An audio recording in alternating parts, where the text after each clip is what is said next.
Hi guys, welcome to we are technical. अभी तक आप लोगों ने ज्वाइन नहीं किया है हमारे वी आर टेक्निकल के यूट्यूब चैनल को, तो ज़रूर सब्सक्राइब कर लें विथ बेल आइकन्स के। सो गाइड्स, आप लोगों में से बहुत सारे जो प्रोग्रामर स्टूडेंट हैं जिनके पास लैपटॉप्स नहीं है, पीसी नहीं है, और वो प्रोग्रामर की तैयारी कर रहे हैं, नेट किसी भी प्रकार की तैयारी कर रहे हैं, या फिर वो लोग जावा सीखना चाह रहे हैं, तो वो अपने स्मार्टफोन पर जावा सीख सकते हैं। तो हम लोग स्मार्टफोन पर इस चीज़ तैयार कर रहे हैं जिससे आप अपने फ़ोन पर जावा प्रोग्रामिंग लैंग्वेज को सीख सकते हैं। देखिए, सबसे पहले आपको एक चीज़ मालूम होनी चाहिए कि जावा प्रोग्रामिंग लैंग्वेज होती क्या है। तो आज हम लोग इसमें डिस्कस करेंगे कि जावा प्रोग्रामिंग लैंग्वेज होती क्या है। सबसे पहले आपका ये डाउट क्लियर कर देते हैं कि जावा है क्या। देखिए, जावा हमारी क्या होती है, पॉपुलर, बहुत ही पॉपुलर प्रोग्रामिंग लैंग्वेज है। ठीक है, क्या है, बहुत ही पॉपुलर प्रोग्रामिंग लैंग्वेज है। प्रोग्रामिंग लैंग्वेज है। इसका यूज कहाँ किया जाता है? देखिए, इसका यूज एवरी प्रोग्रामिंग लैंग्वेज के जहाँ यूज किया जाता है वहाँ इसका भी किया जाता है। जैसे कि डेस्कटॉप ऐप बनाने में, आपके जो डेस्कटॉप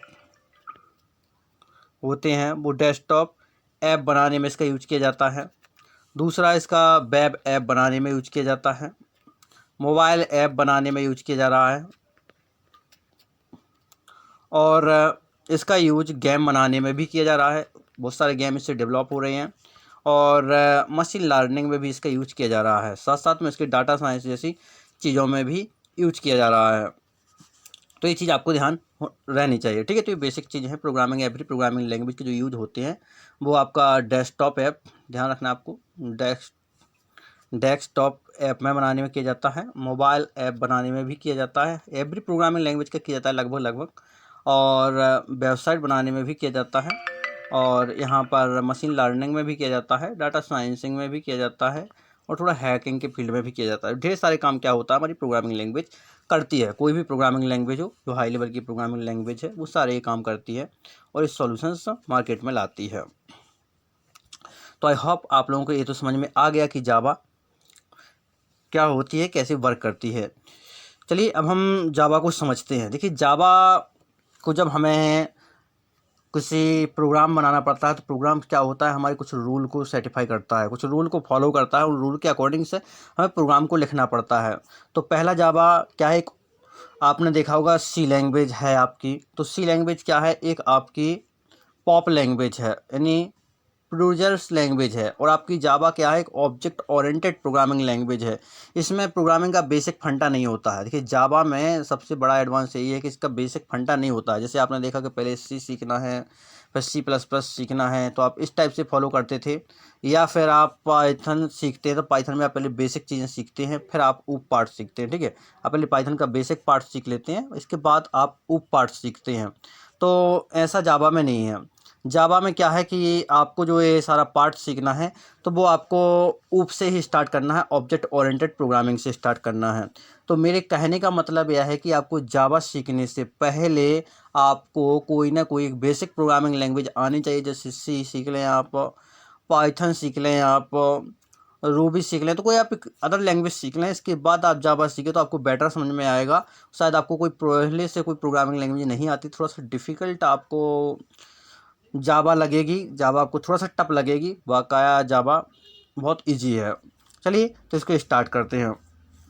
देखिए, तो हम नॉर्मली क्या होते हैं, क्लास, हमारे ऑब्जेक्ट पार्ट में क्या होती है, क्लास से स्टार्ट होती है। तो हम एक क्लास बनाते हैं। क्लास में क्या होता है, परपेंडिकुलर एरिया के हिसाब से क्लास बनाते हैं। आपने जैसे देखा होगा अपनी कॉलेज लाइफ में कि मैथ वालों की अलग क्लास लगती है, तो साइंस वालों की अलग क्लास लगती है, तो आर्ट वालों की अलग क्लास लगती है, ई कॉमर्स वालों की अलग क्लास लगती है।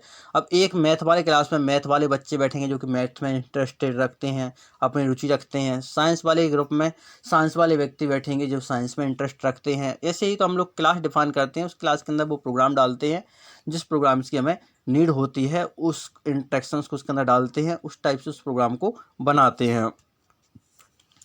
तो सबसे पहले हम जावा में एक स्ट्रक्चर को ही फॉलो करते हैं। सबसे पहले हम क्या लिखते हैं जावा के अंदर, सबसे पहले पब्लिक क्लास यानी हमारा ये पब्लिक क्लास हमारा क्लास को डिनोटेट करने का एक तरीका है। क्लास दो तरीके से कर सकते हैं, एक प्राइवेट क्लास, एक पब्लिक क्लास। इस प्रकार से इस क्लास को हम पब्लिकली करते हैं। तो पब्लिक क्लास, हम क्लास को डिफाइन कर रहे हैं। एक मेन क्लास है यहाँ पर, तो मेन क्लास को लिखा हमने, इसकी बॉडी को स्टार्ट किया, बॉडी को क्लोज किया। ठीक है, तो आपको एक क्लास को यहाँ पर कैरेट करना है, किसके, मेन नाम की क्लास को एक कैरेट करना है आपको, इसकी बॉडी को स्टार्ट कर देना है और क्लोज कर देना है। इस बॉडी के अंदर आप क्या करेंगे, एक मेन नाम का फंक्शन बनाएंगे। मेन नाम का फंक्शन बनाएंगे जिसके अंदर 2 आर्ग्यूमेंट हम पास करते हैं। एक हम स्ट्रिंग आर्ग्स करते हैं, स्ट्रिंग्स फंक्शन करते हैं, स्ट्रिंग्स एरे डालते हैं, और दूसरा एक आर्ग्स नाम का पैरामीटर इसके अंदर पास करते हैं और इस फंक्शन को कर देते हैं। आप कहेंगे सर हम एवरी कोई प्रोग्रामिंग लैंग्वेज या अदर प्रोग्रामिंग लैंग्वेज में जैसे जावा स्क्रिप्ट हो गया तो वहाँ पे हम लोग फंक्शन जब बनाते हैं तो डायरेक्ट फंक्शन लिख देते हैं और फंक्शन का नाम लिख देते हैं।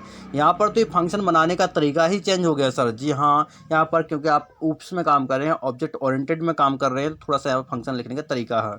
देखिए अब आप कहेंगे स्टैटिक क्यों लगाया गया फंक्शन लगाने में, तो स्टैटिक हम इसलिए लगाते हैं क्योंकि हम जब कोई जावा में मेथड को डिक्लेयर करते हैं तो हम उसे विदाउट ऑब्जेक्ट के एग्जीक्यूट कर सकते हैं। और देखिए वॉइड हम किसी मेथड में जब लगाते हैं जब हमें कोई भी रिटर्न वैल्यू नहीं चाहिए और डायरेक्टली हमारा फंक्शन एग्जीक्यूट हो जाए तो हम यहाँ पे वॉइड का यूज करते हैं। ठीक है, तो आपको ये ध्यान रखना है स्टैटिक्स यहाँ पर इसलिए लगाते हैं ताकि हम इसे विदाउट करें। और पब्लिक भी कुछ मेथड में हम पब्लिक भी लगाते हैं, हम आगे जाके देखेंगे। तो पब्लिक हम इसलिए लगाते हैं कुछ हम किसी ऑब्जेक्ट के साथ में एग्जीक्यूट करते हैं, वो बिना आपके ऑब्जेक्ट के वो मेथड एग्जीक्यूट नहीं होगी, लेकिन यह आपकी जो स्टैटिक मेथड होती है या विदाउट ऑब्जेक्ट की एग्जीक्यूट हो जाती है। वॉइड हम इसलिए लगाते हैं ताकि हमें कोई भी रिटर्न में चीज़ नहीं चाहिए। ठीक है, तो इस टाइप से हमारा क्या होता है फंक्शन होता था। अब एक स्ट्रक्चर रख लीजिए, आपको पहले एक क्लास बनानी है मेन नाम से, और फिर इसके बाद आपको एक मेन नाम से फंक्शन बनाना है, स्टैटिक मेथड बनानी है जावा के अंदर। अब देखिए दोनों में अंतर क्या है। आपको जो क्लास बनाती है तो उसका एम देखिए पहला लेटर आपको कैपिटल मिलेगा, केस सेंसिटिव से मिलेगा, तो आपको यहाँ पर पहला लेटर क्या करना है कैपिटल रखना है। यहाँ पर आपके जो लेटर है स्मॉल रहेंगे। ठीक है, तो आपके फंक्शन में हमेशा लेटर स्मॉल रहेंगे, क्लास में आपके कैपिटल रहेंगे। तो इस टाइप से आपको क्या करना है, यहाँ पर इसके स्ट्रक्चर को फॉलो करना है। तो आज की वीडियो में हमने समझा कि जावा का स्ट्रक्चर कैसे क्रिएट करना है, और नेक्स्ट वीडियो में हम लोग देखेंगे कि हेलो वर्ल्ड का एक छोटा सा एप्लीकेशन प्रिंट करेंगे, छोटा सा एक प्रोग्राम बनाएंगे और इस प्रोग्राम को एग्जीक्यूट करके देखेंगे अपने स्मार्टफोन की डिवाइस पर, और बकाया हमें स्टेप बाय स्टेप देखेंगे कैसे जावा को हमें अपने स्मार्टफोन पर सीखना है। मुझे अनुमति दीजिएगा, मैं जल्दी मिलूंगा आपसे नेक्स्ट वीडियो में। Thank you for watching this video.